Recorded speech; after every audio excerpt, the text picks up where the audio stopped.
Fridays with Geraldo segment tonight, 3 odd topics. First of all, Congressman Jim Moran of Virginia gave an interview to the Al Hurra television operation, which targets Arab viewers, where he said that last November's election had a big racist component. It happened because, for the same reason the Civil War happened in the United States. The Civil War happened because the southern states, particularly the slave-owning states, didn't want to see a president who was opposed to slavery.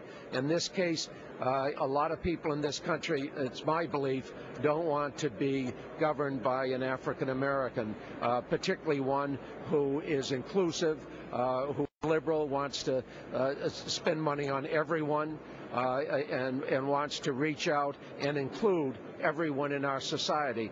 All right, but keep in mind, Congressman Moran, that 70% of American public supported President Obama on his inauguration day. Here now to analyze, Fox News anchor Geraldo Rivera. I'm sorry, but with all due respect, Congressman Moran is a pinhead. He's a pinhead. That is a stupid statement. You don't doubt that race is a very large component in American politics, not when 99% of black people vote for Obama, 2/3 of Latinos vote for Obama, a majority of whites vote for I think there's a racist. I think there is a racial element. Defined by race. I think there's a racial element in decision making. 91% of African Americans voted for Barack Obama, and about 66% of Hispanics did. I think there is a racial component, but I don't think people opposed. And I shouldn't say. 10% of people are loons. Okay, 10 or more. About 10% are loons in this world, and you know most of them. Right? So you do have that. Well, that's a large number. You do have bigoted folks, but generally speaking, this country doesn't vote on what color you are. It just doesn't. Well, we've never had the opportunity until Barack Obama, but let me just say that Moran was, to an extent, speaking to his district, the most liberal district in that region. It's a Washington, D.C. suburb. 40% of it is Muslim, Hispanic, or black. Half of the others are yuppie liberals. He's never lost. He's won 7 or 8 times in a row by more than 60%. So he's talking to the hometown audience. Yeah, and he's disparaging his country by doing so. Well, you know, because he's talking to the Arabs. I think it was very clumsy and inartful. Right. I think he could have characterized it far more gracefully, as I think I did by pointing out the realities of race in America. We can't deny that race is still the single most unresolved social issue of our day in our nation. You know, people can talk around it, you talk sideways to it, but clearly it's there. And there's a lot of muttering about Barack Obama. We've both heard it, and I'm sure that our audience in their own heart of hearts have heard it also. And you can't deny it. I mean, it is a factor. I can deny it because if the guy was Jewish, you'd hear the muttering about him being Jewish. And it would be just as wrong. Catholic, I'm sure John Kennedy had it all. It would be just as wrong. When you have a 70% approval rating upon inauguration, that is an overwhelming. They all do. No, they don't. That was overwhelming, and that wiped that out. It made everybody feel great at his inauguration, and then we got even into the people who don't like him because he's black, right? Come on. They don't exist in the numbers. 70% still leaves you the 25 at least, what I suggested. Well, they might not have liked him because he was a liberal man. You have to factor that in. The senator you really believe was a that very his color liberal is man. Irrelevant? I do. For the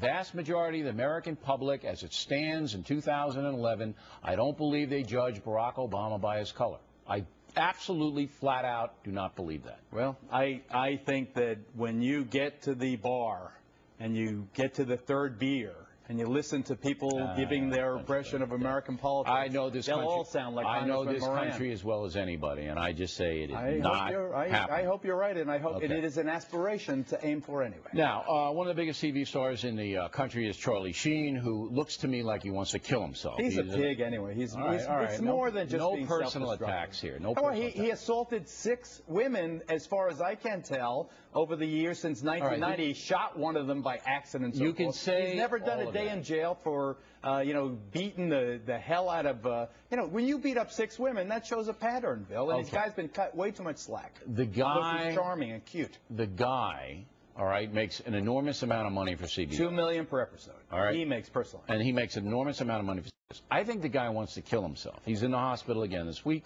Allegedly, tons of drugs on him. You know a lot. You know this world better than I know this world. I know his dad. His dad's a good man, a solid man. Martin Sheen, one of the great Americans. Is there anything anyone can do to save this guy's life? I think about Robert Downey Jr., who was in a very, very tight spot about him, and they put him in jail. Right. And he seems to have turned himself around after that. And you remember the Plaza incident with Charlie Sheen, just Christmas I don't really time? follow that crap too much. Well, let me right, refresh your recollection. But he also threatened this hooker with her life and roughed her up. The allegations against this guy, really, he's a woman, a UCLA co-ed that he was, he had to plead to. Do you think he should be in jail? I think he should have gone to jail early on, and maybe we would not be talking. Here's what happened in this case. Let me just give our audience a very quick. All right, his mansion on Mulholland Drive in L.A. Sherman Oaks in L.A. He Tuesday starts a binge. 5 hookers. A guy comes over with a knapsack filled with cocaine, allegedly. He have a wild drug sex party. He goes to jail 36 hours. He goes to jail. He maybe should have gone to jail. He goes to the hospital 36 hours later, claiming he has a hernia. What's a hernia? You know, exercising with the hookers and the drugs on the exercise machines. Whatever it is, Charlie Sheen was a glutton. He could have died. He was smoking crack cocaine. And the woman involved, the hooker involved, Casey Jordan, said, and the video of me talking, she described the 36-hour orgy there, was just a tiny bit of the information of what actually happened. The guy wants to kill himself. Twice his Mercedes is driven off the road into a ravine up there on Mulholland Drive. Is there any way to save a guy like that? I think he's got to be involuntarily committed and or arrested. I think it's time for him to be arrested, at least as Robert Downey was. And, maybe that would save him, because he'll be the least surprising overdose death we ever hear of. Geraldo, everybody. Plenty more as the factor moves along this evening. The dumbest